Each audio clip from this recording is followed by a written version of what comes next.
Cool. Good It looks, morning. oops. Good morning. Good morning. Hey, everybody. Did I walk in on a conversation? Yeah. That's all good. Good morning. I love that you guys were chilling out before I got here. Love that. All right, I'm gonna mute everybody just to keep everybody clear. Beautiful. Good morning. I see so many familiar names and faces. Ooh, yay. Ooh, yay. Today we are talking about Imbolc. Does anybody you want to put it in the chat? Are you new to Imbolc? Is like, are you somebody who's like, I don't know what the heck Imbolc is? If you are brand new to Imbolc, put that in the chat. If you've celebrated Imbolc and you're an OG, put that in the chat. That's fine. But I'm curious. I want to get a feel for who I'm talking to because I'm going to cover it today as if you're brand new, but I will add extras if we have a bunch of people who are already familiar. Okay, so we have somebody brand new, somebody who's an OG, somebody else who's brand new. Okay, cool. Love that. So we got a mix. All right. What I want you to know about Imbolc. What is Imbolc? Why is it important? So we have two specific days to talk about when we talk about Imbolc. We have Imbolc, which is traditionally celebrated February 1st or 2nd, depending upon Astro. But we also have the day before, which is January 31st, which is Imbolc Eve. So we kind of have 2 days to talk about, similar to some other like Beltane. We have Beltane Eve or May Eve. We have the day before is also sacred. So we've got to talk about both. I'm going to walk through today what the heck Imbolc is, um, why it matters, like timing wise, why it matters in astrological significance in the wheel of the year. We're going to talk about the history and why it matters from a historical perspective, how it ties into the nature cycle. We're going to talk about Bridget, who is commonly associated with Imbolc. Doesn't have to be for you, but is commonly associated. I would be doing a disservice if I didn't talk about her. And then I'm going to give you some ways that you can practice celebrating small ways, big ways, elaborate ways, simple ways. And then I'll also go over some cautions because it's important to make sure, every time we're going to do something ritual or we're going to celebrate, we want to make sure that we're being safe, making safe choices. So let's first talk about Imbolc Eve, okay? That is January 31st. That's the night before, like Eve, Christmas Eve, right? It's the night before. So Bridget is said to, we'll get to her, but she's said to walk the earth on Imbolc Eve and is believed to visit the households of her devotees on Imbolc Eve. So that's kind of where things start. They start the day before. I'm going to give you some practices to do on Imbolc Eve if you want to, but it's important to know things don't start gearing up on Imbolc. It's actually the night before because Bridget walks around giving blessings and responding to pleas and invocations from her devotees. You can choose to follow that if you want to or not. Imbolc is the next day, right? February 1st or 2nd, halfway between the winter solstice, Yule, which happened in December, and the spring equinox, Ostara, which happens in March. So this is the halfway point between Yule, right before Christmas, it was the 21st of December this year, or 2025, when we had, okay, it's winter. We're going towards, this is the shortest day of the year, the solstice, the winter solstice is the shortest day of the year. And then we're moving toward the spring equinox. We're moving toward Aries season. We're moving toward spring that we can see, right? Imbolc is the halfway point between those two. It's like halfway through winter, not quite spring. We're halfway through winter. And this is when witches know that things are waking up underground.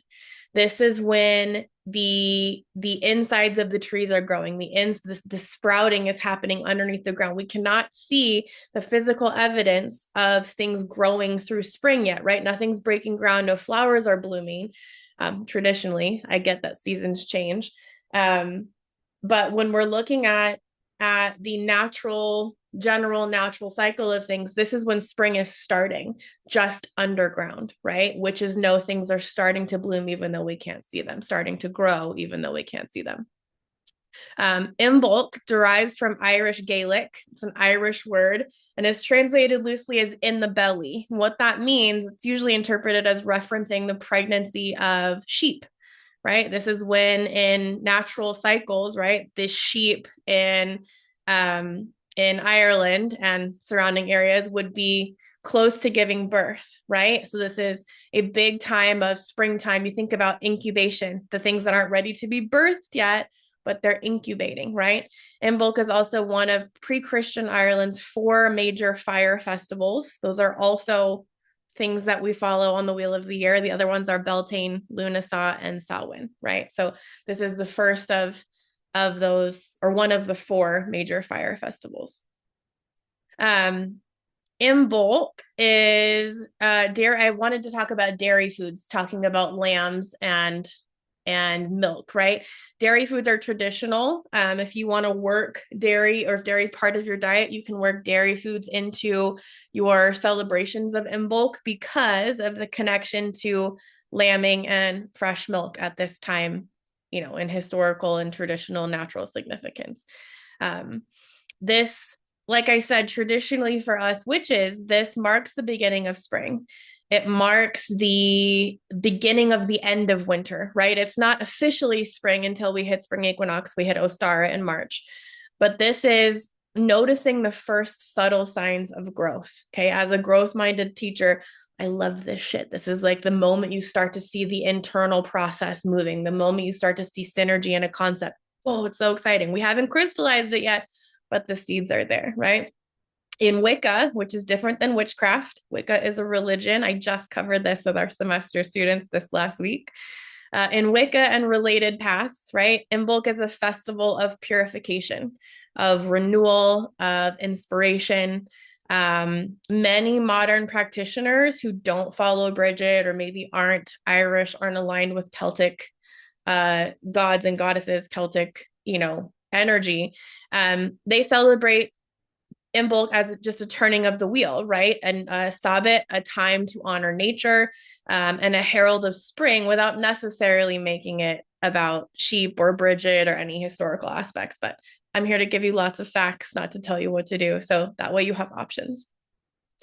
Talking about Bridget. So we talked a little bit about her. Who the heck is she? And there's actually two Bridgets that we're going to talk about. We're going to talk about the Celtic goddess Bridget. We're going to talk about Saint Bridget as well. Okay, not the same. Two different people, two different archetypes, two different characters. I'm using the word people very loosely. Okay, but Bridget is a major Celtic goddess, especially in Irish tradition. She covers a lot of stuff, y'all. She is the goddess of fire. She's the goddess of water, of poetry, most often. She is also the goddess of artisans, of smithing, like smithcraft, blacksmithing, things like that, healing, midwifery, fertility, along with that pregnant, sheep, pregnant ewe energy. Midwifery and fertility are big Bridget themes. And then also music and prophecy. So she oversees a bunch. She's a goddess with a capital G, oversees a lot of things. Okay. She presides over, which means she has dominion, her area of expertise. If she were in a company, this would be her department, right? What does she oversee? She oversees livestock, brewing, wisdom and learning, technology and civilization, both ancient and modern. Like, big deal. Big deal. She's very beloved goddess. She's Irish. A lot of people love Bridget. A lot of people walk with Bridget. A lot of people work with her. She oversees a lot of things, but especially this time of year, she's pretty top of mind for a lot of us. She's believed to be capable of performing any miracle. She's like I said, a goddess with a capital G. She's often described as a triple goddess. For those of you who are present with Hecate, that will sound familiar. She is, because she's creative, she also handles healing arts and the hearth and home. She has lots of different things that she oversees. And being linked to both fire and water, Imbolc is a fire and water festival. There's sacred flames, there's holy wells that have Bridget's name on it.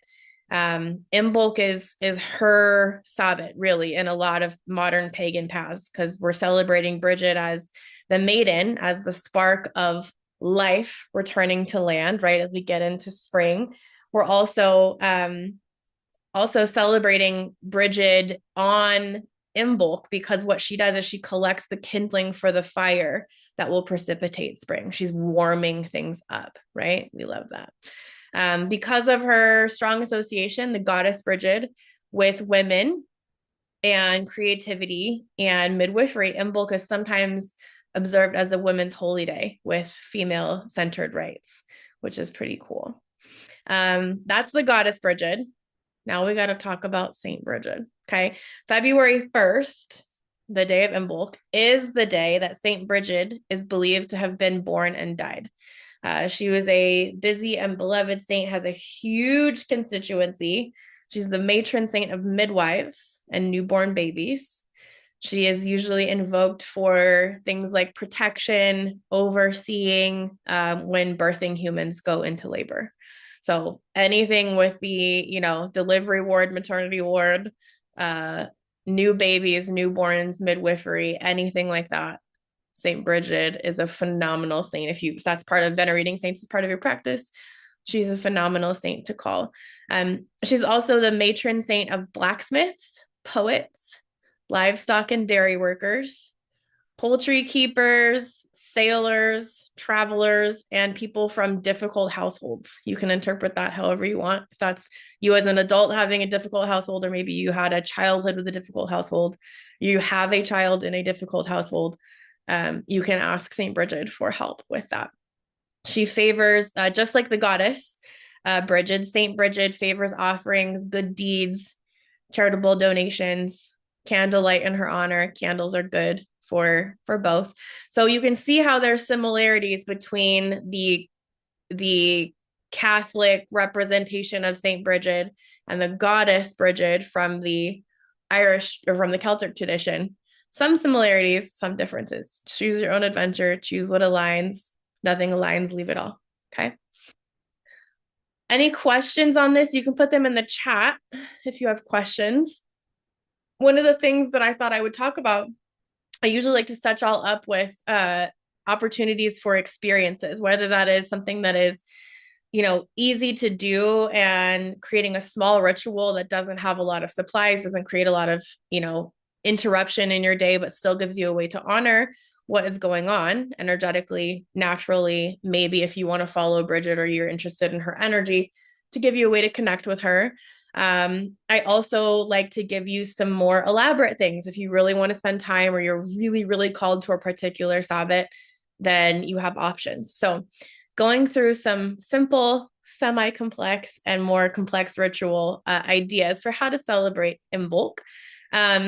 Something traditional on Imbolc Eve. So this is the day before. Remember, this is January 31st, the night before Imbolc.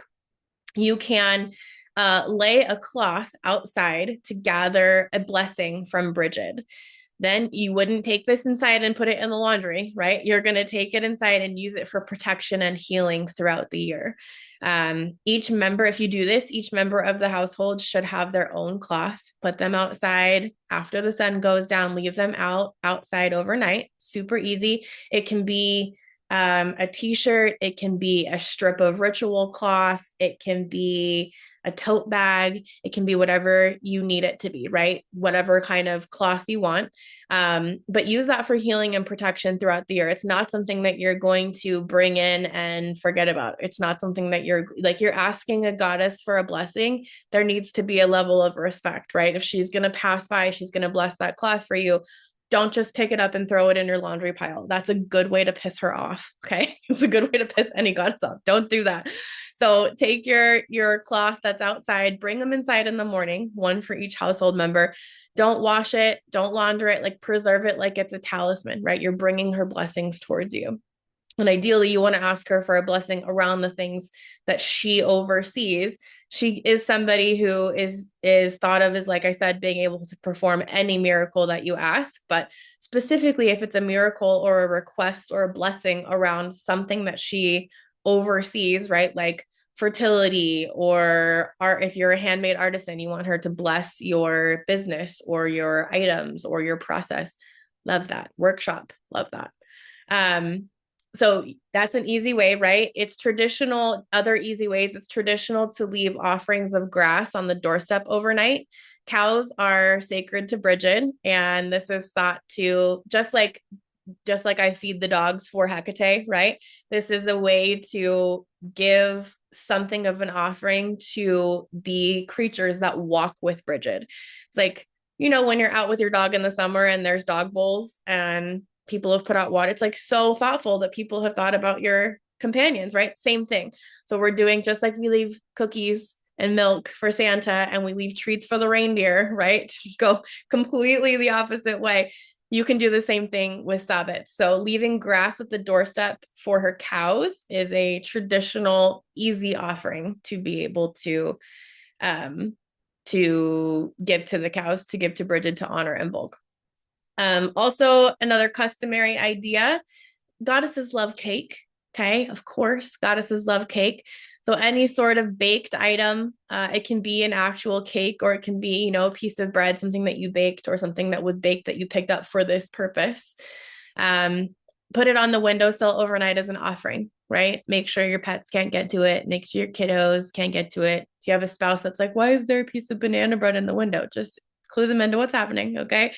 But you can leave it on the windowsill overnight as an offering. If you do, you can do it inside or outside windowsill, doesn't matter, but make sure you retrieve it in the morning.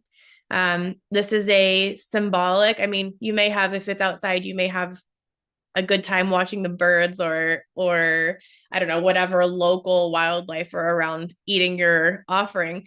That's fine too. But if it's inside, this is a symbolic gesture of putting aside time, putting aside resources, putting aside a moment to honor, right? We're not hypothesizing that there's going to be a bite taken out of the bread. We're not hypothesizing that the bread's going to be missing, right? Have I seen things get knocked? Yeah, for sure. Have I seen things, change drastically aesthetically after asking a goddess for a blessing? Yeah.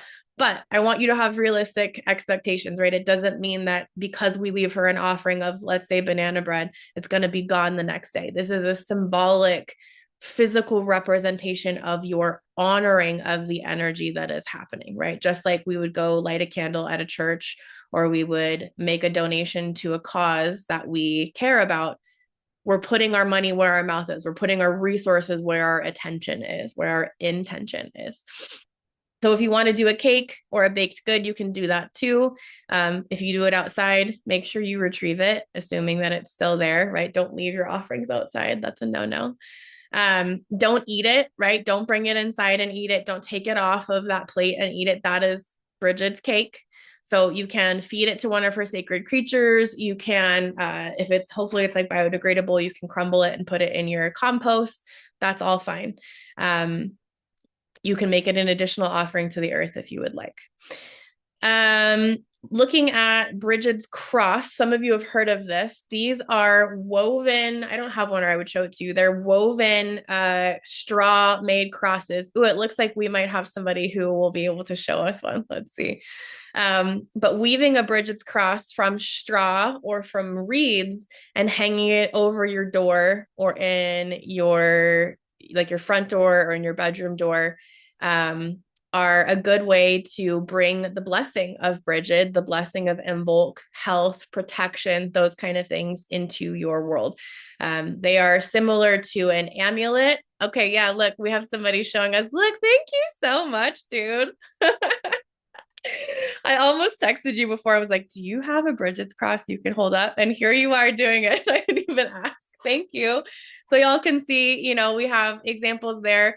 They're woven from straw, right? And the way that they are woven is specific.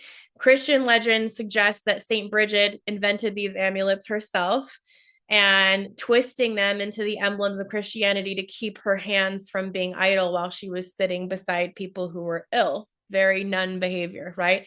But the shape is much more ancient, right? The school of thought suggests that the spiral is akin to the North Star.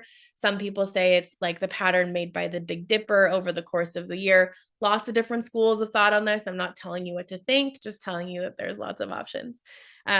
Making or weaving a Bridget's cross on Imbolc Eve on the 31st of January is believed to be especially infused with her blessings. Remember, that's the night that she walks about and hears the petitions of her people. The completed completed crosses, like I said, are a protective amulet. You can put them over your door, and typically they're replaced once a year. So if you put them up on Imbolc Eve, you can replace it with a new one the next year. Love that. In the chat, somebody says Imbolc in the Sonoran Desert is a time to plant seeds. The Sonoran wheel doesn't match up to the northern Euro weather cycles. Yeah. So follow traditional cycles or local cycles. So for me, that's a good question. I talked about things growing in the end spring, right? For those of y'all that don't know, I live in Arizona and our seasons here are a little kooky, right? We have winter in the couple of weeks of January counts as winter. Next week will be February. We will likely be in shorts on patios because it will be 75, 80 degrees. That's not uncommon, right? So my spring looks very different than the spring some of y'all are having with this winter storm and ice and snow. For me, because of the way that I have been practicing the longest, and I grew up in Colorado where there are very defined, very traditional seasons, I usually lean on the traditional natural flow of things, even if that's not represented in my direct, right? Outside stuff's already blooming. It's Phoenix. We're about to hit like other people's typical summer temperatures. Things are blooming outside and it's January. So for me, there's an ability to tap into both. I will tell you, like typically because of the way that I've been practicing, I follow traditional things. It also helps me feel more tied into the rest of the world because Arizona is the weird one out. we have weird seasons. So typically I follow the traditional ones. Even though it feels like spring outside, right? Sometimes it's hard for me to remember come Yule or come Samhain, everyone else is freezing. And I'm like, half naked at a bonfire dancing around because it's still 100 degrees outside, 110 degrees outside at Samhain. It's usually not till November that we get out of triple digits here. So I say follow what feels the best. It's always interesting for me to kind of have one foot in both camps of knowing how the seasons are traditionally showing up in the Northern Hemisphere, knowing how my local seasons are showing up. And there's, usually some dissonance between those, but typically I lean on the bigger traditional cycles with a little bit of influence from the others. Looking at ways to celebrate Imbolc, right? We want to look at things like light and fire. We're bringing in the light, just like we thought about that at Yule with the light returning. This is more of that, right? We're still celebrating the light coming back with spring. We're still looking toward Ostara, looking toward the end of March, 20th of March, at that spring equinox and saying, yes, I'm so excited for the light to come back. So we're looking at things to celebrate Imbolc, like lighting candles, hearth fires, bonfires, if it's safe to do so, right? To honor the returning sun, to honor the fire goddess part of Brigid. Lots of people will cleanse and bless on Imbolc. Beautiful opportunity for you to do that at any Sabbath, but especially this one, right? This is seasonal cleaning. Do your spring cleaning. Beautiful time to get that done. Beautiful time to bless your tools and altars, to do any purification rituals to clear out that winter energy. Y'all, regardless of where you are, even if you're here in Phoenix, it's not cold, open up your windows, like let cross breeze in, get that winter ick post, January, New Year, new Roman calendar, New Year thing out, right? Get clear, fresh air in your house. It's one of the best ways to not only energetically cleanse, but just to reset your environment. Everybody needs fresh air. Imbolc is a really beautiful time to do some cleaning, to do some winter clear out. You can make, for my hearth witches and my kitchen witches, you can make a simple Brigid's hearth soup, which is like, think about very traditional, old school Irish, simple ingredients like potatoes, onions, cream, or a plant-based milk if you want to do that.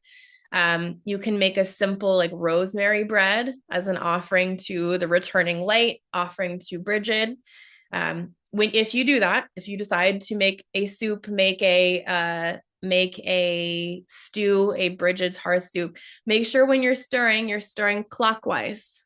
Okay, you're clockwise, like the direction of the clock, going in order, right? So toward the right.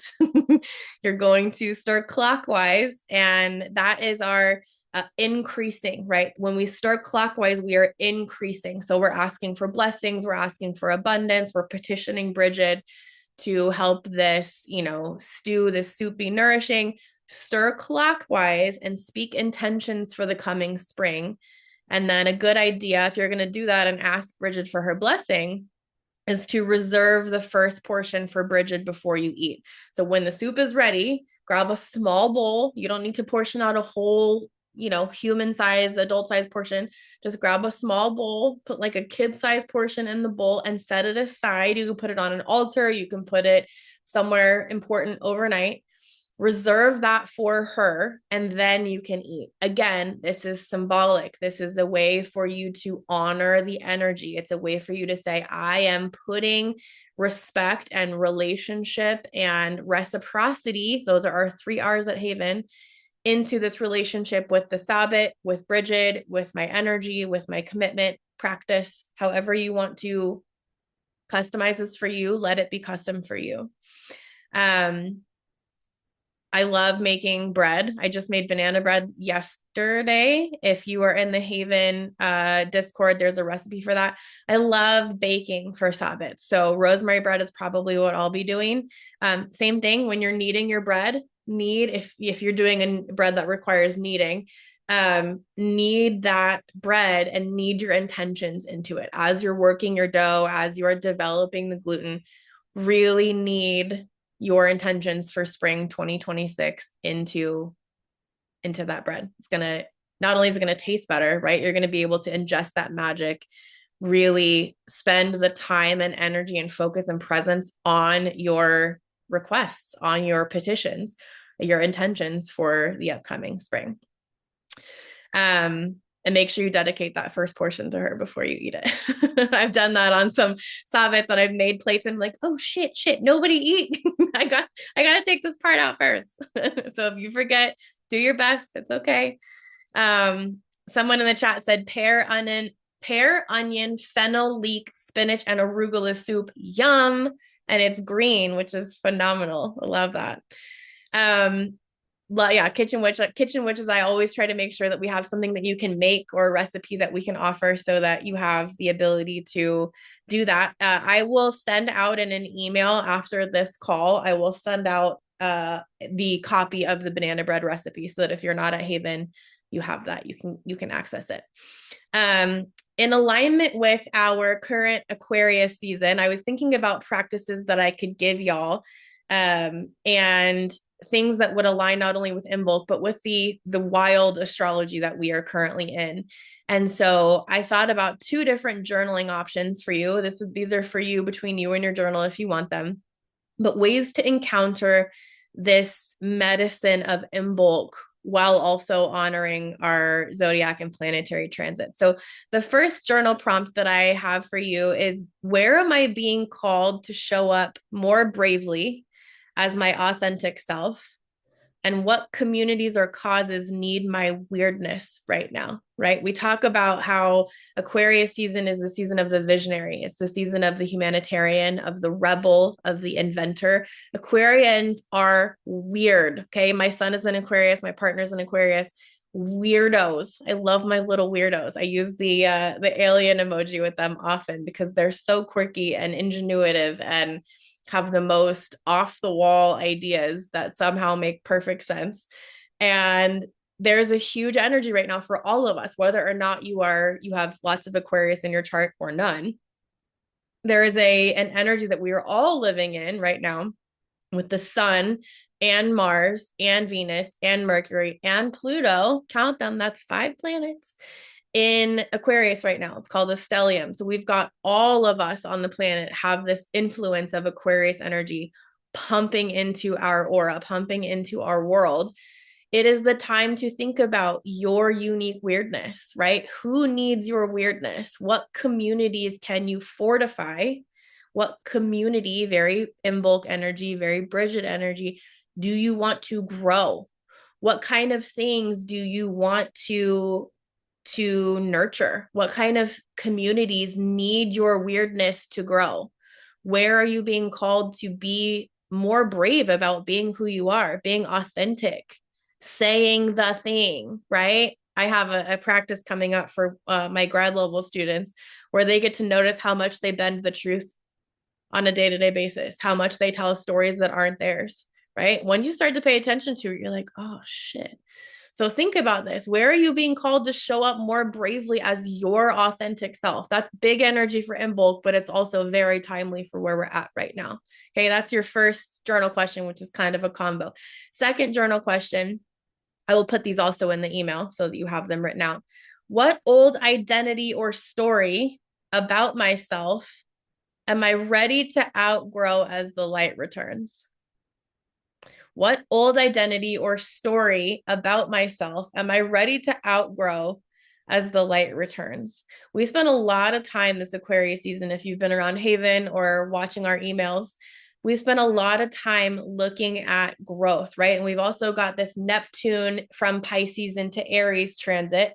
What that means is we've got a lot of action now. We've got a lot of uh almost like fighting for energy, right? What do you really profoundly give a damn about in regards to your spirituality, in regards to your spiritual practice? When we've had Neptune in Pisces for the last 14 years, since 2011, we've been dreamy, right? Neptune is like dreamy and spiritual growth and the intangible. And Pisces is watery and dreamy and intuitive and a water sign, right? It's very much like brother sister energy, very, very compatible energy, two peas in a pod.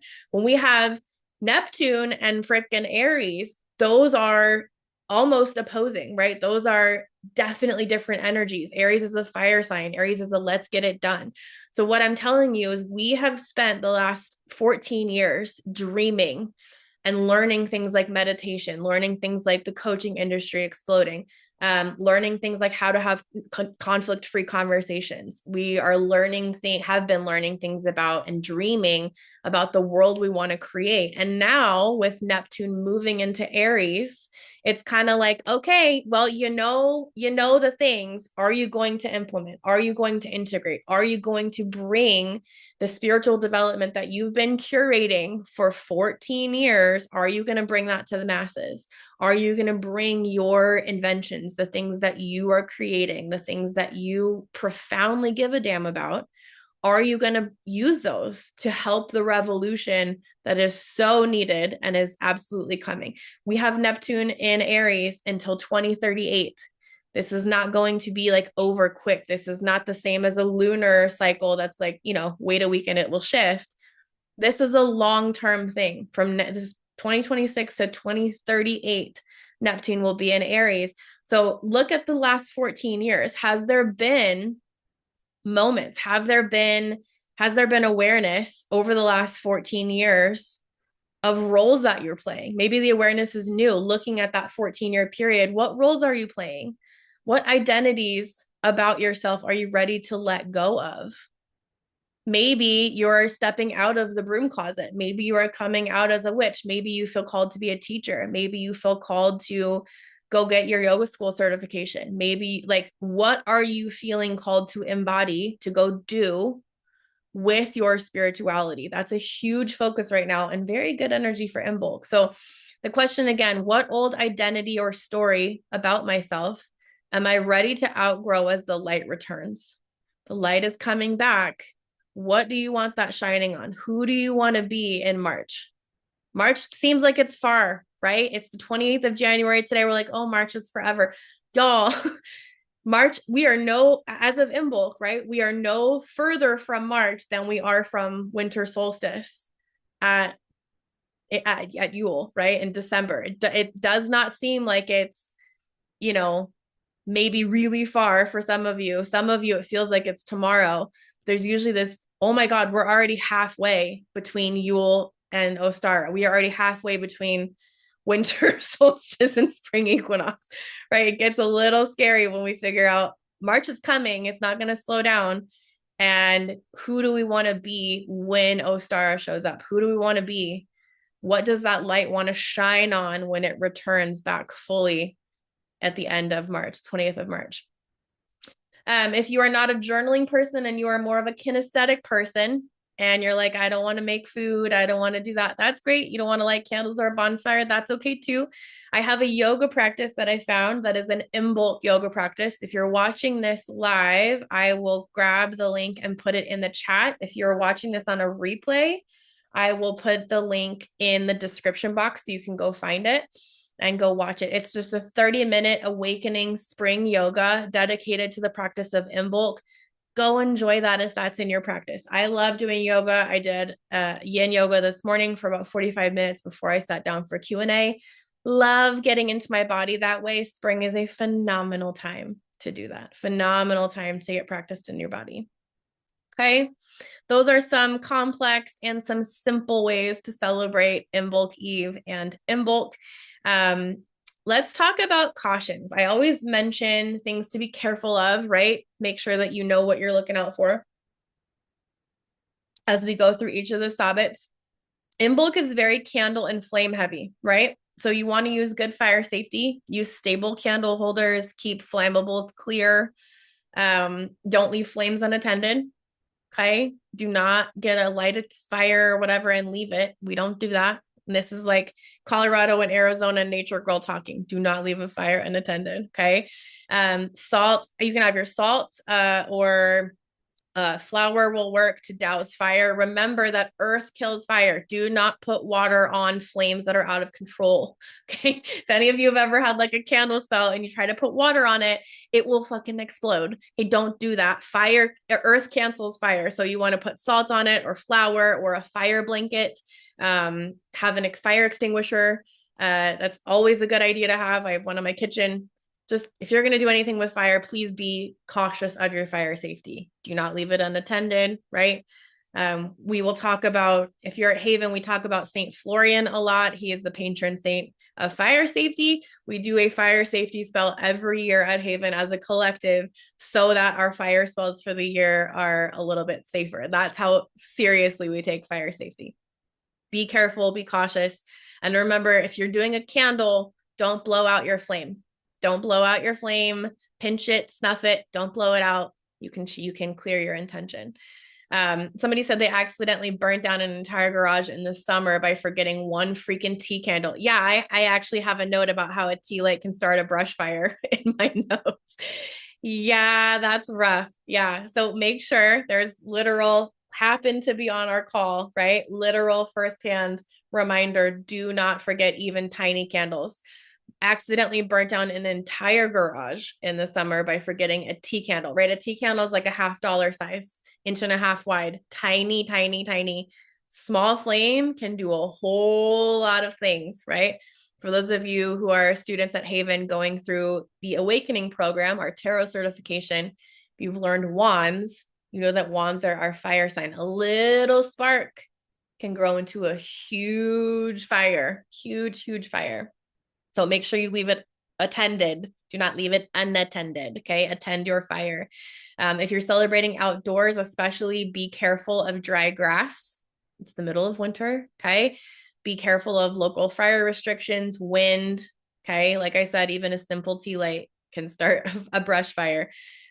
Keep your altars and ritual areas uncluttered. I understand, y'all. I actually have a freaking ritual plate that I need to clear off. It has a bunch of stuff on it. Like I understand maintenance, right? Things happen, but you want to make sure that you have your ritual area as uncluttered as possible, so that if you decide you're going to cloak up, you're going to wear ritual garb, you really want to add some respect to the Sabbath. You have long sleeves, right? Be careful that those sleeves don't get caught in your fire. Be careful that cords don't catch on candles or sharp tools. I have cut many an iPhone cord with my ritual knife on accident. Don't do that. The last big bonfire I was actually with someone on our call, and there's a huge bonfire. I had on a black shirt with big ass bell sleeves, and I ended up wearing the same jacket. I stuffed my sleeves, my big long, like, I don't know, probably 10-inch long bell sleeves into my jacket because I was waving over the fire and realized I was about to become a fire hazard, right? So please watch your garb, watch your especially if it's like rich. I mean, I don't want you on fire period, but especially if you're in like ritual garb, don't light that on fire. Nobody wants that. That's not fun. Um, keep your sleeves, keep your cords away from fire, away from sharp things. If you're going to use herbs, right? Or if you're going to make soup or stew for someone, obviously check in with allergies, research your herbs. You can look up, like I mentioned, rosemary bread. You can look up as magical associations for rosemary. I really love rosemary just generally as an herb. In fact, if you read our last protection call, our last Q&A, I still have the rosemary on my desk that I talked about last week. So you can go check that out. Rosemary is making a comeback in our videos. But research your herbs, right? There are some people at Haven who have talked about doing like a cleansing bath where you add milk or honey to your bath. Milk, again, being sacred, dairy being sacred to this holiday, this Sabbath. Patch test first, right? And also be careful about the possibilities of UTIs if you use dairy in your water. Just pro tip, putting it out there. Imbolc's themes of purification, the out with the old, in with the new, can also stir up our emos, right? Emotional release. One of the reasons I gave you the yoga practice is because when things are changing, we can get emotional about it, right? So being in your body, loving your nervous system, taking exquisite care of your basics is going to help with any sort of change, but especially one like Imbolc, where it's a little bit calmer of an energy, it's a little bit calmer of a Sabbath. Grounding, aftercare is important in the transition, right? Food, journaling, support, lean on your people. Last caution things I will say. Imbolc and Bridget, they sit in a specific Irish cultural stream. If you're not from that background, approach this with respect and avoid treating living traditions as aesthetic decor, right? Know what you're doing. There's a reason why I covered the history and the lore of Imbolc and Bridget so hard. I don't work with Bridget very often. I will tell you guys, like, I usually interact with her right around this time of year. That's the only time I really work with her versus Hecate and I talk every day, all day, right? She's in my world all the time. Bridget is a goddess that I will come to this time of year, but I come to this time of year with respect. I understand who she is, who she was, both the saint and the goddess. I understand the cultural and historical significance and natural cycle significance of the Sabbath. I know how to esteem and call and venerate the goddesses, saints, ancestors, deities, etc., that are associated with the Sabbath. There's usually an experience that is rooted in that respect and reciprocity so that I can honor the Sabbath and whoever is associated with it in an honorable way without stepping into closed practice or appropriating, right? There's a difference in using something, adopting something, working with a practice that you don't know anything about. It's just, oh, my friend did this, or I saw this on TikTok or whatever. That is how we get into appropriation, right? So what I want you to do is make sure that you're being respectful. You're going to know if you're being respectful. The way that I teach this in semester is if you are using any practice, and you're not sure if you should be or not, right? There's legitimate, genuine part of you. It's like, I don't know if I should be using this or not. Does it feel like you walked into someone's house and you're an uninvited guest while you're practicing, or does it feel calm? If it feels calm, that's a pretty good indicator that you're in alignment. If it feels like, shit, should I be doing this? If you have a hesitation, you should do some research, right? There's a difference between closed practice, open practice, and syncretic practice, which is a blended practice. Know what you're doing and why. Okay. The things that I taught you today, I taught you on purpose. You do not have to be Gaelic. You do not have to be Irish to celebrate Imbolc. You do not have to be Gaelic or Irish to honor the goddess Bridget, right? If you borrow those customs, though, take time to learn their context. Take time to learn the cultures that they come from. That's just respectful, right? That is the baseline honoring of respect. If we're going to spend time in veneration of this goddess, at least do it knowing who she is and what she cares about, right? It's like basic. Okay.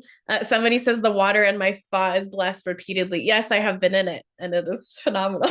Are there any questions on Imbolc or on Bridget? I know we had one in Discord, so I'm going to go look at that. We had one from one of our admins. What kind of spell work does inviting Bridget work well with? Okay, well, I'll answer that. If there's any other questions, put them in the chat. So I would honestly, to the person that asked this and to everybody, the kind of spells that I would work on are the same things that I see Bridget overseeing, right? Whether that's there's similarities between the saint and the goddess. So I'll talk about the similarities that they're appropriate for both. Things like midwifery, things like fertility, things like poetry, fire, water, right? So the person that asked this, they're one of our mods. They are a graduate of almost all of our programs at Haven. So they're very familiar with elemental work. You could do elemental work and focus this Sabbath on fire if you didn't want to focus on Bridget. You could focus it on water. You could focus it on sheep or lambs or cows as you know, an animal totem, if that's something that's aligned for you. Bridget, the goddess's creatures, like sacred creatures, I mentioned cows because of the grass thing. But cattle, pigs, snakes, geese, and swans are the animal totem partners of or constituents of the goddess Bridget. So any of those, if you want to work with cows, pigs, snakes, geese, swans, anything like that, if you wanted to work like with that as an animal totem, that would be an option. So what kind of spell work does inviting her work with? You could do any sort of fertility working, any sort of midwifery working. And that goes for spiritual midwifery too, right? Because the goddess Bridget covers prophecy. So this is like death doula, that counts. Necromancy, I would say that counts because you're in liminal spaces, especially if it's prophetic necromancy, like you're, asking the ether about things to come. That's a Bridget situation. If you wanted it to be more of the creative inspiration, use fire, right? As an element, use poetry as a muse. Write a poem for Bridget, dedicate it that way. Poetry is spell work, right? So if you're going to work on a spell for Bridget or around Bridget, I see that you tagged these inside Haven with the ghosts, entities, and intuition guides tags, which I love. You absolutely can work it a lot of different ways. Because the goddess Bridget is known for performing any miracle, there's really not a limit or I would say like there's not something that I think she would be upset about receiving, right? As long as it wasn't baneful, as long as it was kind to nature and kind to her animal constituents inside of her areas specifically would be an extra yes, but I don't think that there's a miracle that she wouldn't want to hear. Whether or not she can grant it is another story, right? Whether or not she accepts the offering is another story. But I think any kind of spell work that would honor something that is sacred to her or associated with her would be brilliant. You can make that as simple as focusing on fire, focusing on water, focusing solely on either one of those or both. You could do like when I've done thinking about just something really simple, when I've done fire and water in past Imbolc spells, not really focusing so much on Bridget, but more focusing on the nature capacity of the Sabbath. I've done floating candles. I have done floating, not like actual LED. I've done floating actual candles like lit on fire, but then I've done floating LED candles in a pool as well, right? We don't mix fire and chlorine. Don't do that. But if I had like LED candles that were intentionally for the pool that were floating candles and filled up an outdoor pool in the backyard with floating candles and did a immersion ritual for Imbolc with fire and water. Again, Phoenix, right? We swim most of the year. It was still cold, but I did it. So lots of different, I mean, you could be as simple with your spell work or as complex with your spell work. It doesn't have to be a whole, dip in a pool with floating candles if you don't want it to. It could be as simple as, like I said, making bread and asking her to bless the things that you make with your hands, right? Being the goddess of artisans, being the goddess of healing. If you're going to make any healing foods, if you're going to make any like fire cider, that's super popular to make this year or this time of year. If you're going to do any sort of healing tincture or concoction, she will bless those too. Really, she's a make it with your hands and I'll bless it kind of goddess. So especially anything like that would be useful. I mean, there's really not an element of spell work as long as it's not left path that I think Bridget would be fine with. If it's baneful, don't call Bridget. That's when you call Hecate or Loki or Lucifer or someone else. That's not energy for this call. But yeah, that's kind of what I would say.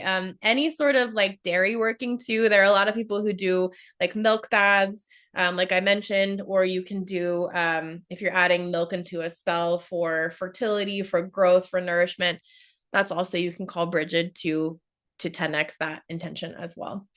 But I think that is that our only question from Discord today? I think so. Thank you for asking that. All right, y'all. It looks like we don't have questions in the chat. Thank you for hanging out with me today, talking about Bridget, talking about exciting things. I am grateful that we got to go over Imbolc. Let's see what our next theme is next week. I should know this and I don't. Let's see. Our theme next week, February 4th, is love, magic, and self-appreciation. So if you are on this call, I want an email back from you. Go look at your email inbox and respond to my Q&As in 60 minutes email. Respond back to me and tell me what you want to know about love magic, because I could go a lot of freaking ways with this. Love magic and self-appreciation. We're getting into St. Valentine's era. We're getting into the middle of February. What do you want to know about love magic? What do you want to know about self-appreciation? What confuses you about love magic? What is a struggle for you with love, with magic and love? We will definitely talk about consent as it relates to love magic, but we'll talk about that next week. Q&A. I love you guys. Thank you for being here. And happy almost Imbolc. Let me know how you celebrate. I'm curious to see pictures. Put them on my Facebook, or you can comment if you're watching the replay. Comment with links to your social media so I can go stalk and see what you did. Okay. Love you guys.